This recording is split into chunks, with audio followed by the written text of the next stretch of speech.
Good morning friends. આજે આપણે chapter 7 ક્રમચય અને સંચયમાં સ્વાધ્યાય 7.2ના દાખલાઓ જોઈશું. ત્યાર પછી કેટલાક અગત્યના પ્રમેય અને એની એપ્લિકેશનના દાખલા જોઈશું. સ્વાધ્યાય 7.2 પ્રશ્ન 3 કિંમત શોધો.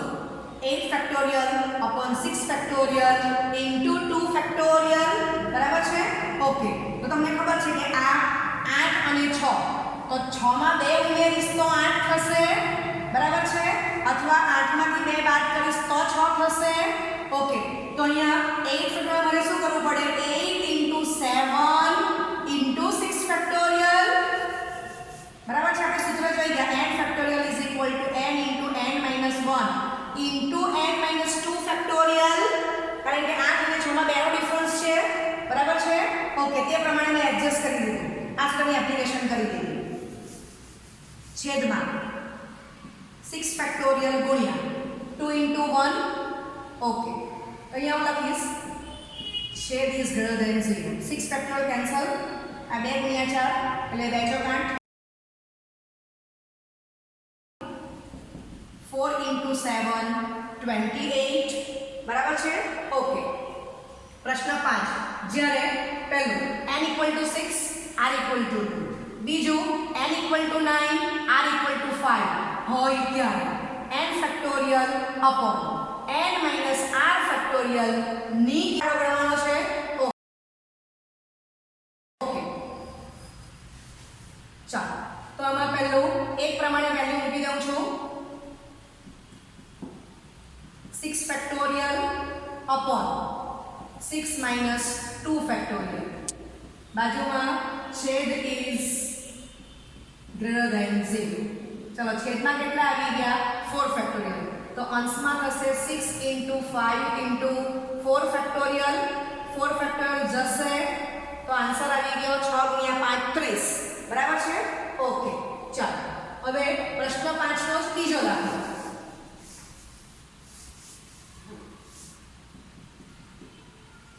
n factorial upon n minus r factorial. તો is equal to 9 factorial upon 9 minus 5 factorial. तो 9 factorial upon 4 factorial छेद is greater than 0. बराबर છે? ओके, तो છેદમાં 4 factorial છે, તો 9 ને 4 માં 5 નો ડિફરન્સ છે. ચાલો, આપણે લખીએ 9 into 8 into 7 into 6 into 5. બરાબર છે? into 4 factorial. ઓકે, ચાલો, માટે સાદું રૂપ શું આવશે? બીજા દાખલાનું n factorial upon n minus r factorial is equal to 4 factorial જશે 8 9 72 ગુણ્યા 7 6 5 30. 72 ગુણ્યા 210. ઓકે, तो તમે जरा सादू कापी दिए 72 गुणिया 21 કરી દઈએ.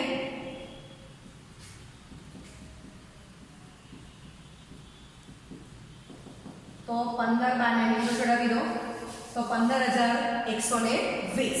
આ તમારો આન્સર થઈ ગયો. Okay, NTR is equal to n into n minus 1 into n minus 2 dot dot n minus of r minus 1. જ્યાં 1 is less or equal to r is less or equal to n, r comma n belongs to capital N. આ સૂત્ર આપણું જોવાઈ ગયું છે. હવે આ સૂત્રમાં હું કેટલીક ટર્મ્સ ગુણાકાર કરીશ, કેટલીક ટર્મ્સને ભાગાકાર કરીશ. એ ટર્મ્સ કેવી હશે? Greater than 0. ઓકે, તો n into n minus 1 into n minus 2 dot dot n minus of r minus 1. પછી નેક્સ્ટ ટર્મ લઉં છું into n minus r into n minus બ્રેકેટમાં r plus 1 bracket over dot dot 3 into 2 into 1. બરાબર છે? તો આ તમે black કલરથી terms લખી છે. જેટલો જે ટર્મ્સને ગુણાકાર કર્યો એ ટર્મ્સને હું ભાગાકાર કરી દઉં છું. ઓકે, તો એ બંને ટર્મ્સ અંશ અને છેદની એ બધી ટર્મ્સ ગ્રેટર ધેન 0 છે. ઓકે, હવે તમે સમજો કે n થી 1 સુધીના ક્રમિક ગુણાકારને n ફેક્ટોરિયલ કહેવાશે. તો છેદમાં તમે જો n r પછી n માઈનસ બ્રેકેટમાં r plus 1, તો આનું સાદુરૂપ શું થશે? n minus r plus 1 means n minus r minus 1, બરાબર છે? ઓકે, એમ કરતા કરતા 3 into 2 into 1 ઇટ મીન્સ કે n માઇનસ આર થી 1 આ બધો ક્રમિક સંખ્યા છે એનો ગુણાકાર, તો છેદમાં શું કહેવાશે? n minus r factorial. તો npr નું આપણને બીજું સૂત્ર મળી ગયું ફેક્ટોરિયલ સ્વરૂપે, બરાબર છે? Okay, 1 is less or equal to r is less or equal to n, r comma n belongs to capital N. Okay, હવે તમે સમજો કે આપણે હમણાં જ દાખલો મળી ગયો પ્રશ્ન 5. પ્રશ્ન 5 માં આપણે શું કર્યું? n factorial upon n minus r factorial. તો પ્રશ્ન 5 નો પહેલો દાખલો આ જોઈ ગયા, બરાબર છે? હવે તમને સમજ પડી ગઈ આ અલ્ટિમેટલી આ કોણ છે? npr જ છે. ઓકે, હવે તમે જોયું કે આપણે સાદુરૂપ શું આપ્યું? તો કે 6 into 5 into 4 factorial upon 4 factorial, 4 factorial is greater than 0. તો તમે 30 જવાબ લાવી દીધો. ઓકે, ચાલો હવે તમને એટલી સમજ પડી જાય કે n factorial upon n minus r factorial, તો એને જ શું કહેવાય છે? npr. npr નો અર્થ શું થાય? n ના r અવયવ લખવાના, n into n minus 1 into n minus 2 dot dot n minus of r minus 1, બરાબર છે? ઓકે, ચાલો તો અહીંયા શું લખાશે? 6 factorial upon 6 minus 2 factorial, that means 6p2. તો 6 into 5 જવાબ 30 મળી ગયો. સમજ પડે છે? તો આપણે આગળ જે રીત કરીએ લાંબી રીત થઈ ગઈ. સમજાય છે? એટલે તમે ફેક્ટોરિયલ સ્વરૂપે વેલ્યુ મૂકશો તો તમે જોયું કે 4 ફેક્ટોરિયલ કેન્સલ થશે, તો પછી ટર્મ્સ કઈ રહી ગઈ અંશમાં? 6 into 5 ને આપણને 30 મળ્યા. જે અહીંયા તમે આને n ફેક્ટોરિયલ પણ n minus r ફેક્ટોરિયલ ને તમે npr કહી દો તો સિમ્પલ કે n ની વેલ્યુ 6 મૂકો, r ની વેલ્યુ 2 મૂકો, તો શું થઈ ગયું? 6 factorial upon 6 minus 2 factorial is 6p. 2 કહી દીધા, ડાયરેક્ટ જ 6 ના 2 અવયવ 6 into 5 30 થઈ ગયા. સમજાય છે વાત? ઓકે, ચાલો. ઓકે, 10p3 એની કિંમત શોધવાની છે. તો હું પહેલું સૂત્ર યુઝ કરું છું કે 10 ના 3 અવયવ, બરાબર? 10 into 9 into 8, તો આન્સર કેટલો આવી ગયો? 720. હવે આપણે જોઈ ગયા કે npr ને આપણે બીજું સૂત્ર કયું મેળવ્યું? n factorial upon n minus r factorial. તો 10p3 is equal to 10 factorial upon 10 minus 3 factorial. તો આન્સર શું આવી ગયો? is equal to 10 factorial upon 7 factorial. Okay, તો 10 ને આપણે કન્વર્ટ કરીએ 10 into 9 into 8 into 7 ફેક્ટોરિયલ ના છેદમાં 7 ફેક્ટોરિયલ, છેદ is greater than 0, 7 factorial cancel થશે. આન્સર આવી ગયો 720. હવે તમે ઓબ્ઝર્વ કરો કે આ બંને સૂત્ર એકના એક જ છે, બરાબર? જવાબ તમને સરખો મળી ગયો, બરાબર છે? પણ બંનેમાં શોર્ટ મેથડ કઈ છે? તો કે આ એટલે તમે ફેક્ટોરિયલનું સૂત્ર મૂકશો તો પણ તમારે અંશમાં છેદમાં જેટલા ફેક્ટોરિયલ હોય એને ધ્યાનમાં લઈને તમે ફેક્ટોરિયલને કન્વર્ટ કરો છો. તો 10 ફેક્ટોરિયલ આપણે શું કીધું? 10 into 9 into 8 into 7 ફેક્ટોરિયલ, એટલે છેદમાં 7 ફેક્ટોરિયલ છે. 7 ફેક્ટોરિયલ કેન્સલ થવાથી તમને ટર્મ્સ કઈ મળી?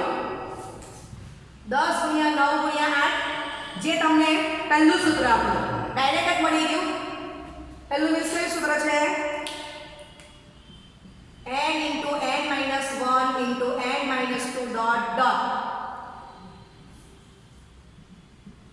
n minus of r minus 1, બરાબર, is equal to npr.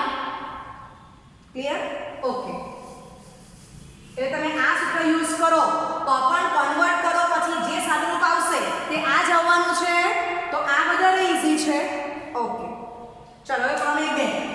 n ભિન્ન વસ્તુઓમાંથી r વસ્તુઓ પુનરાવર્તન સાથે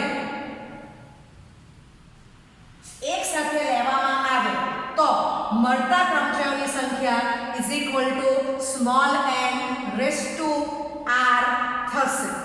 ઓકે, આપણે ફર્સ્ટ લેક્ચરમાં જોઈ ગયા પ્રમેય 1. n ભિન્ન વસ્તુઓમાંથી આપેલી r વસ્તુઓ એકી સાથે પુનરાવર્તન વગર લેવાથી મળતા ક્રમચયોની કુલ સંખ્યા is equal to n into n minus 1 into n minus 2 dot dot dot n minus of r minus 1 n ના r અવયવ આપણે લખ્યા તો એને ઇઝ ઇક્વલ સંકેતમાં શું કીધું npr અને પ્રમેય 2 શું છે n ભિન્ન વસ્તુઓમાંથી r વસ્તુઓ પુનરાવર્તન સાથે એકી સાથે લેવામાં આવે તો મળતા ક્રમચરી સંખ્યા is equal to n raise to r થશે. ઓકે, તો હવે આપણે સાથે 7.3 ના દાખલા જોઈશું આ બંને પ્રમેય પર આધારિત.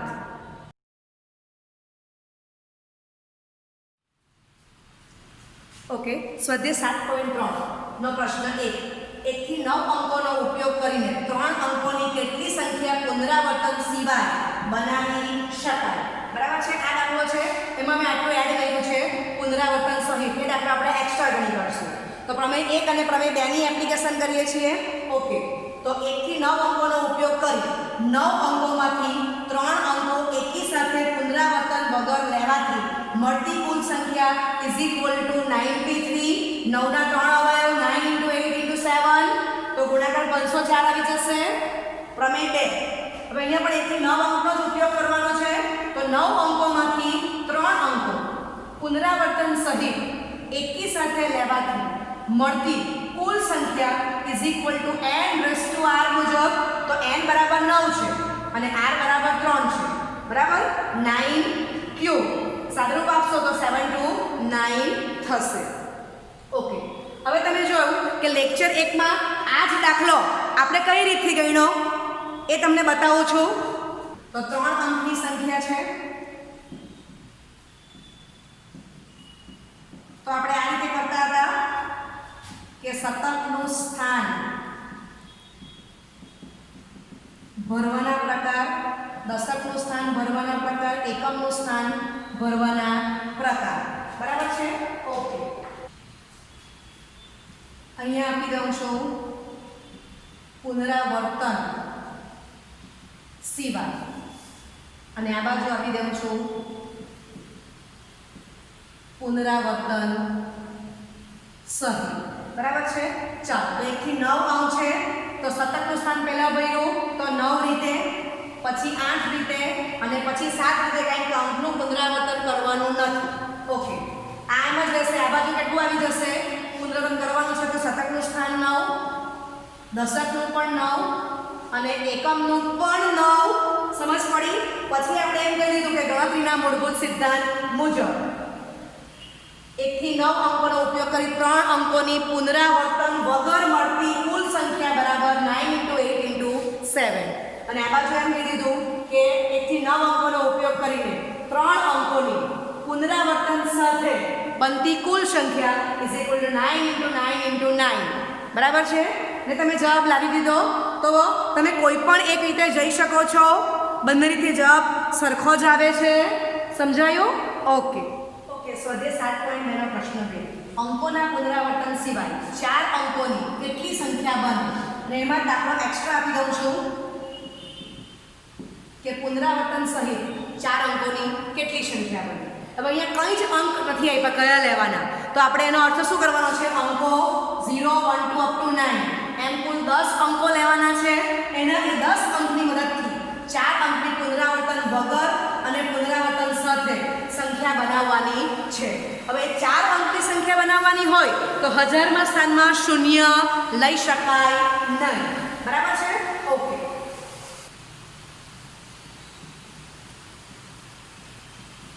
પુનરાવર્તન વગર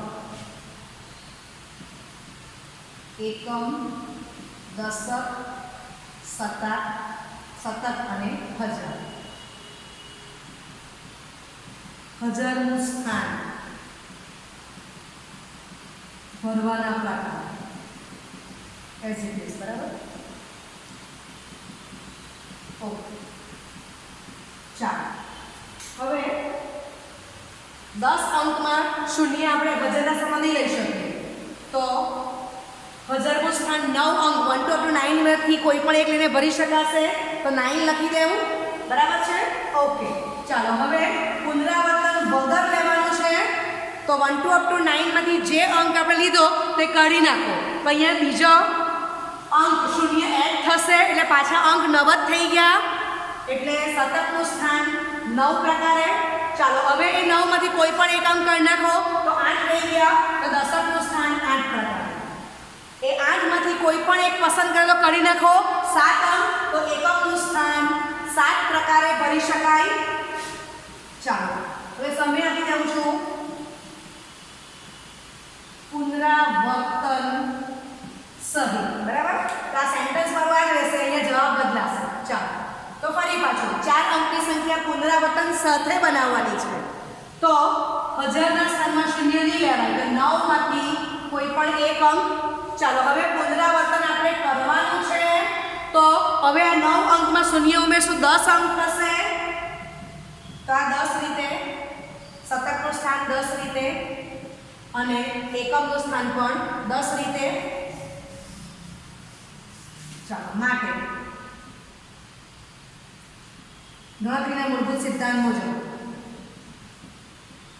ગણતરીના મૂળભૂત સિદ્ધાંત મુજબ 4 અંકોની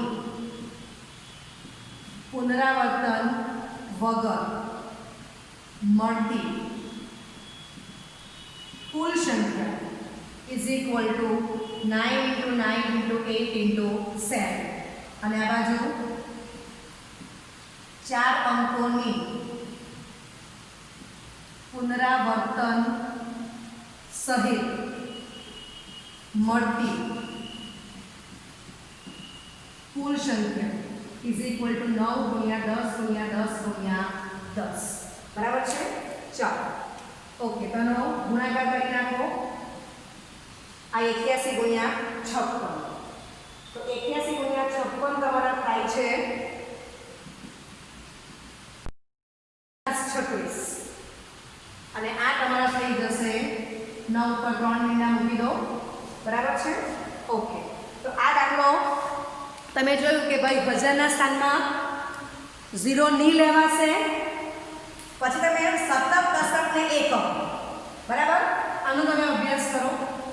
આ બાજુ પણ આ 3 નો અભ્યાસ કરો. તો આ દાખલો મેં તમને ફર્સ્ટ લેક્ચર પ્રમાણે બતાવી. હવે આપણે આજે તમને જે બે પ્રમેય આપ્યા છે એની મદદથી કરવું હોય તો તમારે શું કરવું પડે? 1000 નું સ્થાન પુનરાવર્તન વગરમાં 9 પ્રકારે ભરાશે, અને પછી એમ કહેવું પડે ત્યાર પછીના 3 સ્થાનો 93, બરાબર. માટે ગણતરીના મૂળભૂત સિદ્ધાંત મુજબ પુનરાવર્તન વગર માંગેલી કુલ સંખ્યા is equal to 9 into 93, આમ લખી શકાય શોર્ટમાં, અને આ બાજુ 9 into 10 ક્યુબ. સમજાય છે? ઓકે, તો આમાં તમે NPR નો ઉપયોગ કર્યો, આમાં તમે n⁻r નો ઉપયોગ કર્યો કહેવાય. સમજાયું? ઓકે, બંને રીત સાચી જ છે, જે ઈઝી લાગે તે કરવાનું. ઓકે, સ્વાધ્યાય 7.3 નો પ્રશ્ન 3, 1, 2, 3, 4, 6, 7 અંકોનો ઉપયોગ કરીને 3 અંકોની કેટલી યુગ્મ સંખ્યાઓ પુનરાવર્તન સિવાય બનાવી શકાય? અહીંયા પણ દાખલો આ એક્સ્ટ્રા પૂછી દીધેલો છે કે પુનરાવર્તન સહિત. બરાબર છે?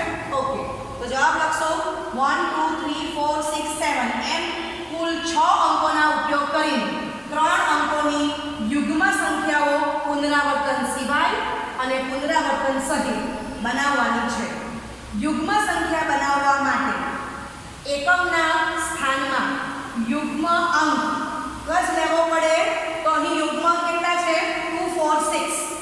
એ યુગ્મ અંકોમાંથી કોઈ પણ એક યુગ્મ અંક લઈ એકમનું સ્થાન 3 રીતે ભરી શકાય. ઓકે, ચાલો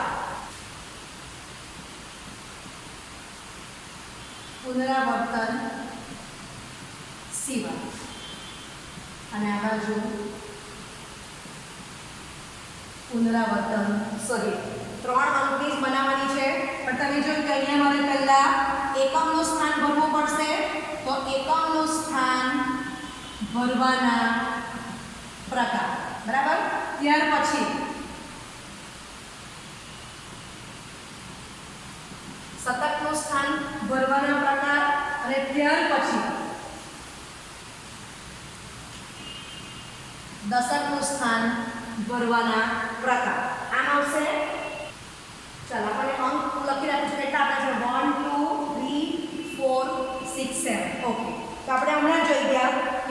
એકમનું સ્થાન 3 રીતે ભરાશે. તો આ 6 માંથી કોઈ પણ એક જે યુગ્મ આ 2 4 6 માંથી કોઈ પણ એક અંક લીધો એકમના સ્થાનમાં તે અંક કાઢી નાખો તો 5 અંક રહેશે. તો હવે શતકનું સ્થાન 5 રીતે અને દશકનું સ્થાન 4 રીતે ભરાશે. બરાબર છે? ઓકે. અથવા પ્રમેય પ્રમાણે જવું હોય તો એકમનું સ્થાન 3 થઈ ગયું અને પછી શતક કે દશકનું સ્થાન શું આવશે? 5p2 એટલે કે 5 × 4.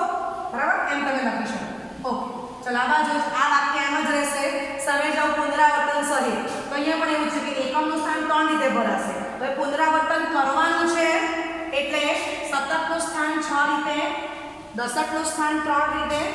ચલો અહીંયા પણ ઓબ્ઝર્વ કરો તો એકમનું સ્થાન 3 જ રહેવાનું અને પછી તમે જો કે શતક દશકના સ્થાનમાં શું આવ્યું એ ભરવા માટે n⁻r એનો ઉપયોગ કર્યો 6².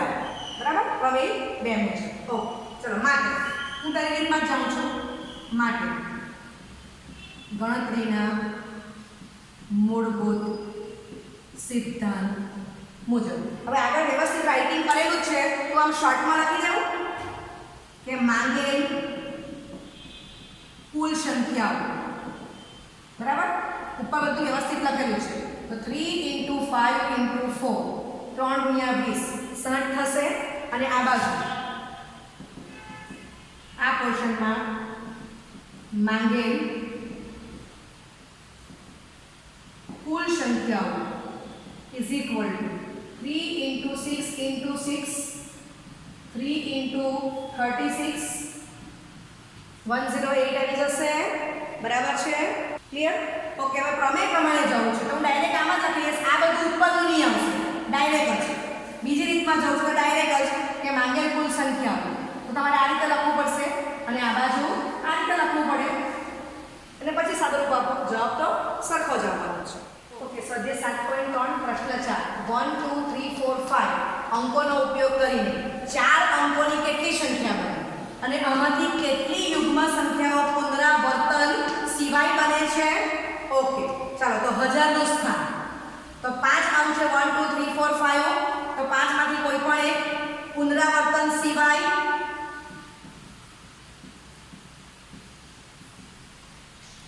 તો શતકનું સ્થાન 4 રીતે, દશકનું 3 રીતે અને એકમનું 2 રીતે ભરાશે. બરાબર છે? ચાલો આ બાજુ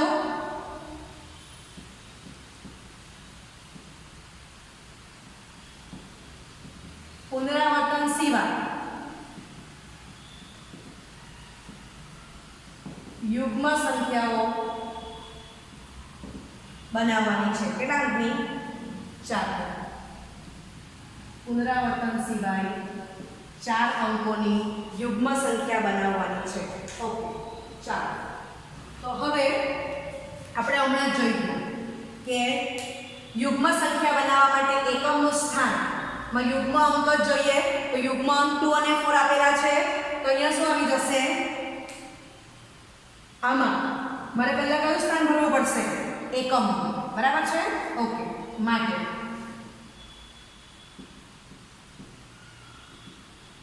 એકમનું સ્થાન ભરવાના પ્રકાર ઇઝ ઇક્વલ ટુ 2 આવી જશે. ઓકે. ત્યાર પછી 1000 શતક દશક એના સ્થાન ભરવા પડશે. ઓકે. પુનરાવર્તન સિવાય જ છે તો આમાં તમે 2 અને 4 માંથી કોઈ પણ એક અંક લઈ લીધો છે તો 5 માંથી એક નીકળી ગયો 4 અંક. 1000 નું સ્થાન 4 રીતે, દશકનું 3 રીતે, સોરી શતકનું 3 રીતે અને દશકનું 2 રીતે આવી ગયું. બરાબર છે? ઓકે. માટે ગણતરીના મૂળભૂત સિદ્ધાંત મુજબ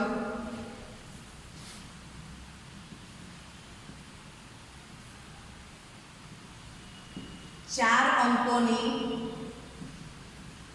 પુનરાવર્તન સિવાય મળતી કુલ સંખ્યાઓ ઇઝ ઇક્વલ ટુ 5 × 4 × 3 × 2 અને બીજું શું કહી શકાય બીજી રીત પ્રમાણે 5p4 બરાબર પ્રમેય પ્રમાણે ડાયરેક્ટ લખો તો 5p4 આપણે ફર્સ્ટ દાખલામાં ગયા છે તો 5 * 4 * 3 * 2 કરી દો ચાલો તો 5 × 4 20 થશે કે 20 × 6 120 બરાબર છે 120 આપણને કુલ સંખ્યા મળી 4 અંકોની પુનરાવર્તન સિવાય ચાલો હવે એમાંથી આપણે યુગ્મ સંખ્યા બનાવવાની છે તો ગણતરીના મૂળભૂત સિદ્ધાંત મુજબ જ 4 અંકોની પુનરાવર્તન સિવાય મળતી કુલ યુગ્મ સંખ્યાઓ is equal to 2 * 4 * 3 * 2 ચલો 2 × 12 = 24 48 આવી ગયા બરાબર છે ઓકે